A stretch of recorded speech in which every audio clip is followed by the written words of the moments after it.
Olá, meus irmãos, tudo bem? Que o Eterno abençoe a todos. E para iniciar novamente aqui as gravações, eu não poderia deixar de falar sobre algo importantíssimo que Paulo fala em Efésios 5, que me abriu o entendimento quando li e achei fantástico. Ele disse aqui que quando nós recebemos o Espírito Santo, ele ilumina a casa de uma forma, como eu já comentei em outras mensagens, que a gente começa a ver aonde está cada coisa. E fica muito mais difícil de alguém nos enganar. Por quê? Quando há luz, né, as trevas ela tem que ir embora. Não tem jeito.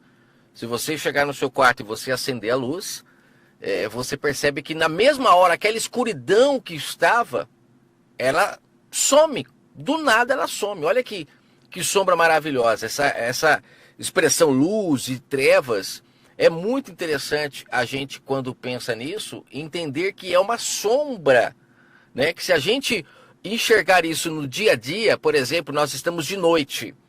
E à noite você consegue ser roubado facilmente. As pessoas conseguem te enganar facilmente. Em um local escuro, se uma pessoa estiver fazendo um truque, né, ela consegue fazer você não enxergar exatamente o que ela quer, porque ela leva para o lado escuro aquilo que ela quer esconder, né, e mantém no claro aquilo que ela quer que você veja. E você, com certeza, facilmente é enganado. Essa é a ideia de luz e trevas, né? Então, quando a gente recebe o Espírito Santo, a mensagem que nós precisamos entender é que chega então a luz. A luz é a compreensão, é o raciocínio. Passamos a raciocinar, não mais deixar no piloto automático as coisas, mas começamos a ter o controle da situação. Por isso que quem recebe o Espírito Santo, essa pessoa, ela consegue pedir perdão. Quem recebe o Espírito Santo, essa pessoa, ela consegue ver quando ela se beneficiou em cima de alguém e ela pede perdão, ela vai lá e se desculpa com a pessoa. A pessoa, quando ela recebe o Espírito Santo, ela consegue entender a dor do próximo e por isso ela para de pisar no próximo ou usar o próximo para se beneficiar. A pessoa, quando ela recebe o Espírito Santo, ela não fica mais devendo para o próximo, porque ela sabe que o próximo depende também de tudo que ela também depende para sobreviver. Quando ela traz ao lado do próximo, né, ela está fazendo como a ela mesma, porque o próximo faz parte do corpo, né? Então, é muito importante entendermos essa questão de luz e trevas. Por isso que o Messias ele veio sendo a luz do mundo, né? A luz, quando fala luz do mundo, a gente enxerga sempre pro lado de fora, mas é pro lado de dentro. Tanto é que ele, sendo a luz do mundo, ele não tinha luz saindo do seu corpo, mas eram as suas palavras que eram luz. E as suas palavras entravam lá dentro da nossa mente e ia até as profundezas para limpar toda a sujeira, toda a crosta que foi colocada através do engano. E com isso, a cada compartimento dentro do nosso cérebro que foi acendendo através da mensagem que ele trouxe, fez com que a gente pudesse eliminar as trevas. Só que só consegue eliminar as trevas quem aceita receber o Espírito Santo. Porque o Espírito Santo ele não entra enquanto tem alguém ali dominando a mente das pessoas. O Pai ele não aceita, né, dividir a sua glória. Quando a Escritura fala que ele não aceita dividir a sua glória, é nesse sentido. Ou é ele que nos guia, ou então são os homens que se colocam no lugar dele para nos guiar. Houve um tempo em que o Pai precisou de ter pessoas que falassem por ele, né, com a humanidade, porque a humanidade estava com tanta sujeira dentro do entendimento que eles não conseguiam ouvir a voz do Espírito Santo. A luz do Espírito Santo no meio daquelas trevas era como uma lanternazinha de noite. Você consegue enxergar pouca coisa, né? Só que aí quando vem o Messias, que ali era o Pai, né, o Messias, o ungido, né? Ungido é o quê? É alguém que o ungiu, que o capacitou para falar.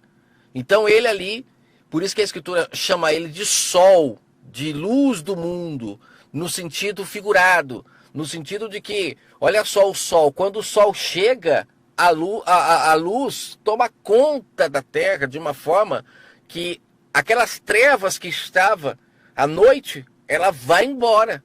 Ela não fica, por quê? Porque o sol ele tem o poder de dissipar. Então é interessante entender essas sombras, né, para a gente poder compreender, né, que a Escritura ela usa muita figura de linguagem para a gente poder compreender melhor as coisas do Altíssimo. E aqui em Efésios 5, voltando para o que Paulo estava falando, eu fiz essa introdução para vocês entenderem. Ele fala aqui no verso 12 e 11, vamos pegar no 11, que ele fala aqui, ó, que nós não devemos ser cúmplices, né, nos comunicar com as obras infrutíferas, obras infrutuosas das trevas, mas devemos condená-las. Então eu quero iniciar essa sequência de gravação agora falando, eu quero trazer aqui, vou reagir a diversos vídeos mostrando aonde está as trevas, porque quando ele fala de condenar as obras das trevas, é expor. Precisamos expor. Tem outras traduções que falam, devemos expor as obras das trevas. Como é que você expõe, né? É você mostrando às pessoas o quanto aquilo que está sendo falado ou que está sendo ensinado está mantendo as pessoas nas trevas, na escuridão.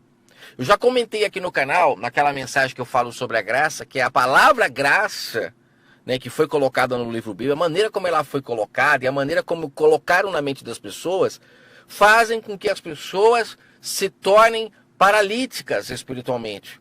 Porque agora elas acreditando que estão salvas, então elas não se mexem para nada. Elas agora, antigamente ainda as pessoas tinham que levar lá o cordeiro, existia todo um ritual, né, para trazer consciência às pessoas dos seus erros. Pena que aqueles homens começaram a vender os animais, né, e as pessoas perderam o sentido do trabalho que dava quando elas erravam, todo o percurso que elas tinham que fazer até obter o perdão, que no caso era passado para o animal, a culpa, né? Mas existia um ritual. Quando começaram a vender os animais, que lá no livro de João fala que o Messias até entrou lá e destruiu tudo, pedindo para não fazer a casa do pai de comércio, que são as pessoas a casa do pai, né? O sistema traz que é o templo a casa do pai. Naquela época as pessoas tinham a mentalidade de o templo ser a casa do pai, porque o pai não habitava o ser humano. Mas hoje, na nova aliança, a gente entender que ele estava falando do templo, isso significa obras das trevas, é manter as pessoas no abismo. Lembra que ele falou, quem segue um cego vai cair no abismo que ele está, né? Ambos vão cair no abismo. Quem segue uma pessoa que traz mensagens fermentadas, essas pessoas permanecem na onde? Nas trevas. E Paulo fala em Efésios que nós temos que condenar, temos que expor. E eu ouvi uma frase esses dias que eu achei muito interessante, que fala que nós devemos ter medo, não dos maus que gritam, mas dos bons que ficam calados. Porque tem muita gente que até sabe disso que eu estou falando, mas não expõe as obras das trevas. E é preciso expor. E eu estou aqui nesse canal justamente com esse intuito, com esse papel de expor essas obras que mantêm as pessoas escravas de homens, que mantêm as pessoas dormindo. Como eu falei, a questão da palavra graça. Hoje, como não tem mais nem que levar o cordeiro para o templo, né? Ficou mais fácil ainda dos cães gulosos lucrarem em cima do cordeiro.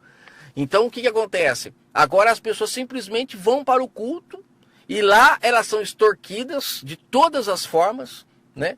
E voltam para casa as ovelhas todas sem lã, porque lá elas são realmente tosqueadas, não sei se a palavra certa é essa, mas são aparadas ali, e voltam, aí vão trabalhar para fazer mais lã, e quando estão cheinhas de novo, vão para o templo, e lá os líderes arrancam toda a lã. E como que eles fazem isso? Através de mensagens fermentadas, através de mensagens enganosas, né?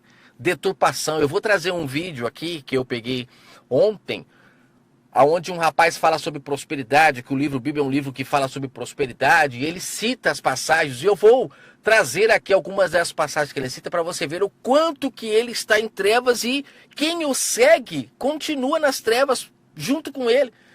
Mas é tão ardiloso, tão maquiavélico a maneira como ele utiliza o livro Bíblia como self-service, que quando o Espírito Santo está em nós, a gente enxerga e fica assim sem palavras de ver a maldade, né? Que eu acredito que essa pessoa, por estar em trevas, ela também não enxerga o mal que ela está fazendo. Um dia eu espero que ela possa dar lado ao Espírito Santo para que a luz acenda, sabe, dentro do seu entendimento e ela possa perceber que no caso ela está fazendo justamente nesse vídeo o que Paulo até fala aqui, que os avarentos, né, não têm parte na herança. Enquanto formos avarentos, enquanto formos ambiciosos, cobiçosos, idólatras, ele fala aqui no comecinho de Efésios 5, não tem parte na herança. O que é ter parte na herança? Tem gente que acha que isso é no futuro. Não, é hoje, é ter a luz. A herança é a luz, é o Espírito Santo, mesmo que estava no Messias, que era o Pai, que ele se disponibilizou a todos como um sinal Wi-Fi, um exemplo, né? Estou usando uma maneira ilustrativa para você entender. Só que para ter acesso a essa conexão, é necessário, como Paulo fala aqui no comecinho de Efésios 5, que a pessoa não seja torpe, não utilize de palavras torpes no seu dia a dia. São pessoas que não são impuras, avarentas, idólatras. Aí você consegue se conectar. Fora isso, não consegue. A pessoa lê, não entende, ela fica na mão de homens. Por quê? Porque existe coisas nela que está impedindo a conexão. Então aqui quando eu falei de não se comunicar com as obras das trevas e sim condená-las, expô-las, é o que eu vou fazer de agora em diante aqui no canal, apesar que eu já fiz muito isso, mostrando diversas passagens que são deturpadas por muitos homens, que por estarem em trevas, trazem a mensagem toda fermentada para o povo, não separam a velha e nova aliança de jeito nenhum. As pessoas vivem a velha e nova aliança como se fossem iguais. Tem gente que pensa que a diferença da velha e nova aliança é simplesmente porque hoje não se mata mais um animal para levar para o templo. Tem algumas leis lá, né, que não é necessário para nós, né? Só que na verdade existe as leis que as pessoas praticavam lá, que eram para o seu convívio no dia a dia, e existem as leis espirituais, que são aquelas que servem para toda a humanidade. O que ficou e o que não ficou. Tem gente que acha que o que não ficou é simplesmente as leis de convívio, onde as pessoas, o homem, sobre barba, sobre, por exemplo, quando visse uma pessoa pecando, podia apedrejar. Tem gente que acha que são só essas coisas que mudaram. Mas o que mudou foi muita coisa. A diferença da velha aliança para a nova aliança é que na velha aliança as pessoas tinham um relacionamento de noivado com o pai, não tinham relacionamento com ele. Elas se relacionavam com os líderes religiosos. Eram eles que traziam a mensagem do pai. Os líderes religiosos, eles eram como pais da noiva, que cuidavam da noiva. O povo era a noiva e os líderes religiosos, de acordo com as escrituras, eles eram como pais. Por isso o nome pastor. Eles cuidavam, guiavam as pessoas para o caminho correto até a chegada do noivo, que é o Espírito Santo.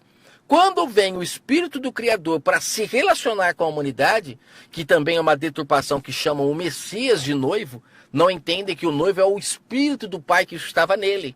Esse que foi derramado sobre a humanidade. O Messias, ele fez o seu papel e foi levado ao Pai. E depois foi derramado o quê? O Espírito Santo. É esse que é o relacionamento, o casamento, que ele fala para a mulher samaritana, que buscaria aqueles que são verdadeiros, os que adoram o Espírito em verdade para se casar com o Pai. São esses que se casam.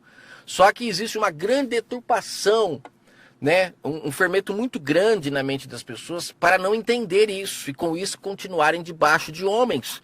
Como se o Messias já não tivesse vindo para liquidar, para acabar com o formato de busca ao Pai da velha aliança. Por isso que ele diz está consumado no madeiro.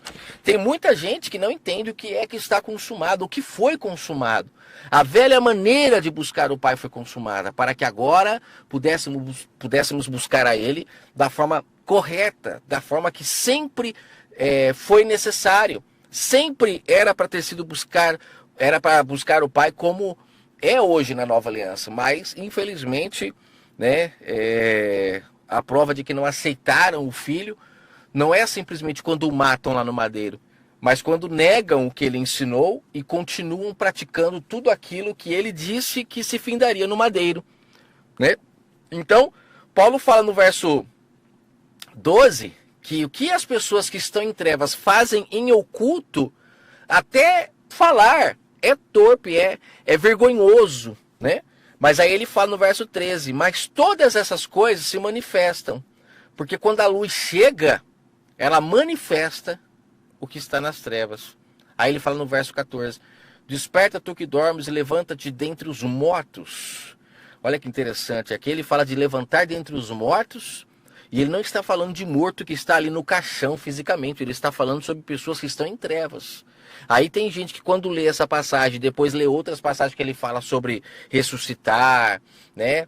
Ele fala sobre volta do Messias, um monte de coisa, ele vem, as pessoas não conseguem entender que Paulo sempre está falando dessa conexão espiritual, dessa mudança de mentalidade, que é só isso que vai mudar o mundo. Não é ficar acreditando num futuro, né? É hoje que o Pai quer se conectar. Nós precisamos abandonar as obras das trevas, para que então a luz chegue e domine. Nós precisamos, né, abandonar essas obras, que são obras que ele até fala no começo do texto, que são idolatria, avareza, um monte de obras que fazem com que impeça a luz de se manifestar. Espero que essa mensagem possa falar do seu entendimento e em breve vou trazer aqui essas reações a diversos tipos de mensagens. Claro que eu não poderei às vezes trazer a mensagem toda, porque são grandes algumas, mas vou pegar trechos que já serão o suficiente para você entender. Não pode jogar água doce e salgada da mesma fonte. Se eu trouxer aqui uma mensagem de alguém que em algum momento ela deturpou tudo o que está escrito, pode ter certeza que não dá para você comer dessa comida. Porque a palavra do Pai, ela não tem fermento, por isso que usava o pão asmo como exemplo da comida perfeita, porque não tinha fermento, né? É dura, ela pode não ter aquele sabor sensacional, mas é esse tipo de comida que sustenta, a comida sem fermento, que nos mantém saudáveis, né? Então, que o Eterno abençoe a todos grandemente e até a próxima. Espero que vocês possam ter entendido aonde chega o Espírito Santo, que inclusive eu sempre comento. Vou trazer uma mensagem sobre isso aqui, que na velha aliança o Pai proibia o povo de Israel de se relacionar com o povo de fora. Tanto é que existe a representação de eles não comerem carne, que representava a carnalidade do povo de fora. Se eles comessem, eles morriam. Então, quando vem o Messias, que é a luz do mundo, suas palavras penetrou na mente das pessoas que creram. Aí o Pai então deu autorização para essas pessoas agora irem e comerem das carnes imundas, que é o que aconteceu com Pedro quando foi falar com Cornélio. Então ali, Pedro comendo aquelas carnes, representava ele indo agora e podendo comer, falar com as pessoas de fora do povo de Israel, porque agora ele estava blindado. E qual que era a blindagem dele? A luz. As trevas saiu, chegou a luz, então ele não se contaminaria mais. Tem uma passagem que o Messias chega a falar, você vai colocar a mão em serpente, vai beber bebida mortífera e nada de mal te sucederá. Ele está falando espiritualmente, está falando sobre o engano. As palavras, são as palavras que matam ou ressuscitam as pessoas. Por isso que o Messias veio sendo o verbo para ressuscitar. Mas também existem palavras que matam. E os discípulos foram capacitados através da luz do Altíssimo, da sua verdade, para ressuscitar. Por isso que Paulo ainda está aqui, tentando ressuscitar as pessoas. Desperta tu que dormes. Levanta-te dentre os mortos, ressurreição. E aí você será iluminado por essa luz, não se contaminará mais com os enganos e terá a oportunidade de começar a agir corretamente, ter o Espírito Santo agora como seu pai, o seu guia, para fazer aquilo que agrada ao Altíssimo e ser aceito por ele, né? Isso é maravilhoso. Um forte abraço a todos e até as próximas mensagens. Até mais.